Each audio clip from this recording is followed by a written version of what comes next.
निगार और तानिया की सारी बातें सुन लेती है दादी जान और काफ़ी हैरान होती है और कहती है कि वाह निगार वाह, कैसा इंसाफ कर रही हो। किस तरह से तुम एक बहू को जलील करके ज़माने के सामने रुसवा करके और दूसरी का हाथ थाम रही हो।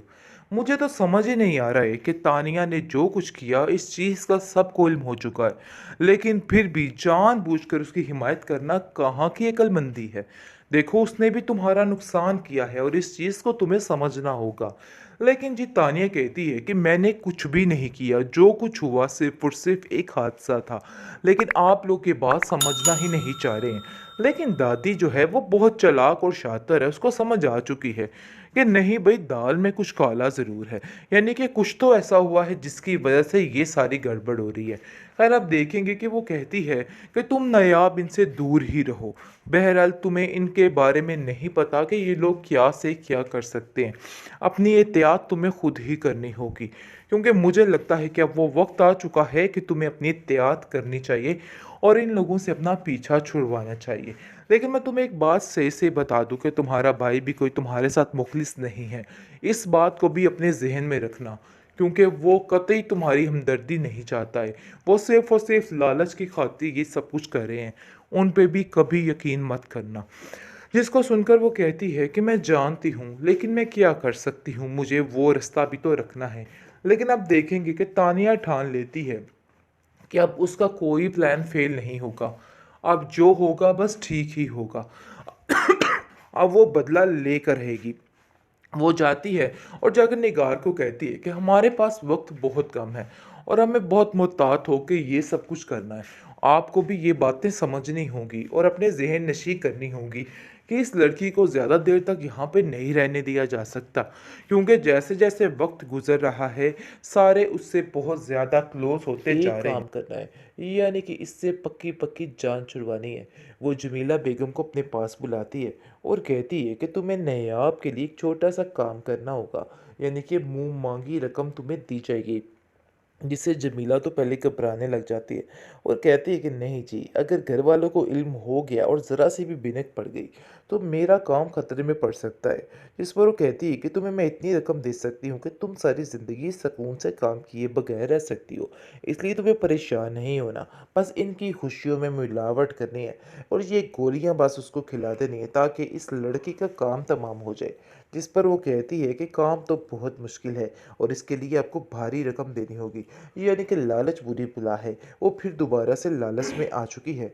वो ये नहीं जानती है कि उसका अंजाम क्या हो सकता है। खैर, फिलहाल ज़ाबियार तो काफ़ी खुश है और उसकी खुशी में खलल डालने के लिए निगार और तानिया आ चुकी हैं और फिर मैदान में आकर वो ये बात कर रही हैं कि अब हमें फटाफट इस ज़ाबियार के दिमाग को दुरुस्त करना होगा, क्योंकि जैसे जैसे वक्त गुजर आए ज़ाबियार का दिमाग बहुत ज़्यादा ठीक होता जा रहा है नयाब के बारे में।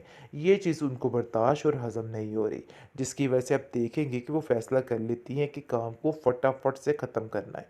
लेकिन दूसरी तरफ दादी जान काफ़ी ज़्यादा खुश है और कहती है कि तुम अपना ख्याल रखना, क्योंकि मुझे पता है नया आपके तुम टेंशन में सब कुछ भूल जाती हो, लेकिन तुम्हें बस यही कहना चाहती हूँ कि अपने घर में ठीक रहा करो, अपने दिमाग को दुरुस्त रखा करो, क्योंकि ऐसा तुम्हारे लिए ही बेहतर है और किसी की बातों में आके अपना आप ख़राब करने की कोई भी ज़रूरत नहीं है। बस मेरा यही तुमसे वादा है कि तुम्हारे लिए सब कुछ ठीक हो जाएगा, यानी मैं तुमसे वादा करती हूँ और मुझे यकीन है। लेकिन तुम्हें थोड़ी होशियारी और चालाकी से काम लेना होगा, वरना मामलात बहुत ज़्यादा ख़राब हो सकते हैं और काफ़ी ज़्यादा टेंशन हो सकती है। तानिया को नाज़रीन हम जितना चालाक समझ रहे थे वो उससे 10 हाथ आगे निकल चुकी है। किस तरह से उसने जुनैद को अपने बस में कर लिया है और उसको बताने की कोशिश की है कि वो इस बात पे बहुत ज़्यादा खुश थी, लेकिन बस नसीब में ही ये नहीं लिखा था। लेकिन जुनैद भी बेचारा उसकी बात पर यकीन कर लेता है और काफ़ी परेशान होता है कि तानिया काफ़ी परेशान है। लेकिन दूसरी तरफ जी कोई भी खुशी हजम नहीं हो रही बेचारी नयाब की, क्योंकि जैसे ही तानिया उसकी खुशी को देख रही है तो जल जल के बुन रही है और उसका बुरा असर हो रहा है कि आखिर मैं किस तरीके से इस लड़की की इस खुशी को ख़त्म कर दूँ। वो कई कई प्लान बनाती है और फिर उसके मंसूबे ख़त्म होते रहते हैं। लेकिन वो ये एक बात ठान लेती है कि इस दादी जान की नज़रों में तो इसको गिरा कर ही दम लूँगी, क्योंकि जब तक ये काम नहीं होगा इसकी मंजिल आसान नहीं होने वाली है। खैर, आप देखेंगे कि नेहा को कहती है कि तुम्हारे साथ तुम्हें नहीं लगता कि ज़्यादती हो रही है। बहुत ज़्यादा परेशानी वाली बात है। लेकिन नायाब अब थोड़ी सी चुकन्नी हो चुकी है।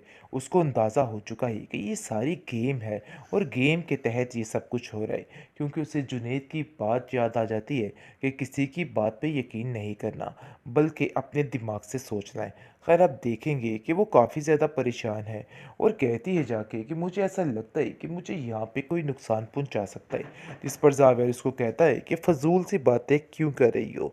पता नहीं क्यों तुम्हारा दिल तानिया के बारे में साफ़ नहीं होता। अरे भाई, वो ऐसी नहीं है, मैं उसको बचपन से जानता हूँ। आगे से वो कहती है कि मैं झूठ तो नहीं बोल रही, लेकिन मुझे ऐसा लग रहा है कि गड़बड़ ज़रूर होने वाली है। यानी कि पूरे तरीके से निगार ने अपना काम सुलझाने की कोशिश कर ली है और तानिया के साथ अब शुरू हो चुकी है।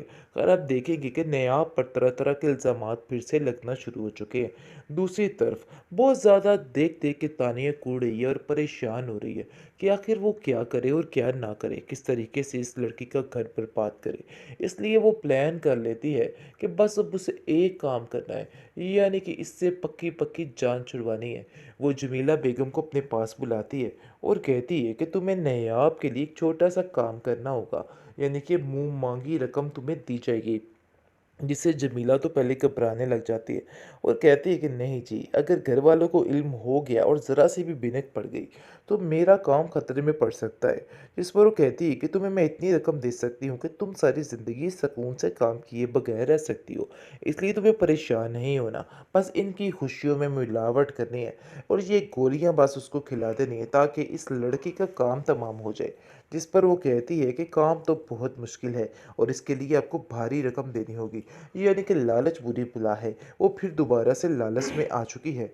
वो ये नहीं जानती है कि उसका अंजाम क्या हो सकता है। खैर, फिलहाल ज़ावियार तो काफ़ी खुश है और उसकी खुशी में खलल डालने के लिए निगार और तानिया आ चुकी हैं और फिर मैदान में आकर वो ये बात कर रही हैं कि अब हमें फटाफट इस ज़ावियार के दिमाग को दुरुस्त करना होगा, क्योंकि जैसे जैसे वक्त गुजर आए ज़ावियार का दिमाग बहुत ज़्यादा ठीक होता जा रहा है नयाब के बारे में। ये चीज़ उनको बर्दाश्त और हज़म नहीं हो रही, जिसकी वजह से आप देखेंगे कि वो फ़ैसला कर लेती हैं कि काम को फटाफट से ख़त्म करना है। लेकिन दूसरी तरफ दादी जान काफ़ी ज़्यादा खुश है और कहती है कि तुम अपना ख़्याल रखना, क्योंकि मुझे पता है नयाब कि तुम टेंशन में सब कुछ भूल जाती हो, लेकिन तुम्हें बस यही कहना चाहती हूँ कि अपने घर में ठीक रहा करो, अपने दिमाग को दुरुस्त रखा करो, क्योंकि ऐसा तुम्हारे लिए ही बेहतर है और किसी की बातों में आके अपना आप ख़राब करने की कोई भी ज़रूरत नहीं है। बस मेरा यही तुमसे वादा है कि तुम्हारे लिए सब कुछ ठीक हो जाएगा, यानी मैं तुमसे वादा करती हूँ और मुझे यकीन है, लेकिन तुम्हें थोड़ी होशियारी और चालाकी से काम लेना होगा, वरना मामलात बहुत ज़्यादा ख़राब हो सकते हैं और काफ़ी ज़्यादा टेंशन हो सकती है।